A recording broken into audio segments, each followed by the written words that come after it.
ព្រះសង្ឃចំនួន22អង្គត្រូវបានសមត្ថកិច្ចចាប់ខ្លួននៅឯប្រលានយន្តហោះនៅក្នុងប្រទេសស្រីលង្កាបន្ទាប់ពីមន្ត្រីគយបានរកឃើញគ្រឿងញៀនប្រភេទកញ្ឆា Cannabis ទម្ងន់110គីឡូក្រាមលាក់ទុកក្នុងវ៉ាលីរបស់ពួកគេនេះបើតាមការចេញផ្សាយដោយសារព័ត៌មាន BBC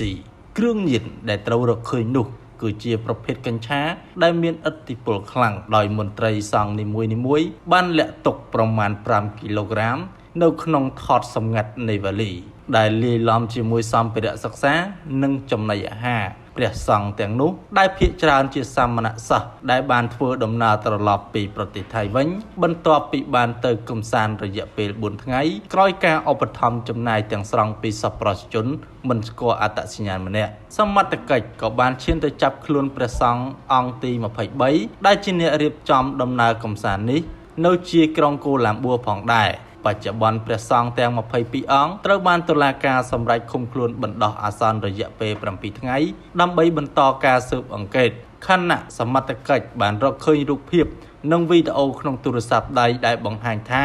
ពួកគេបានស្លៀកពាក់ជាក្រហមដើរកំសាន្តយ៉ាងសប្បាយរីករាយនៅក្នុងប្រទេសថៃគួរបញ្ជាក់ថានេះគឺជាករណីលំបងបង្អស់ក្នុងប្រទេសស្រីលង្កាដែលមានការចាប់ខ្លួនក្រុមព្រះសង្ឃទ្រង់ទ្រាយធំពាក់ព័ន្ធនឹងការសង្ស័យរត់ពន្ធគ្រឿងញៀននៅតាមប្រលានយន្តហោះបែបនេះ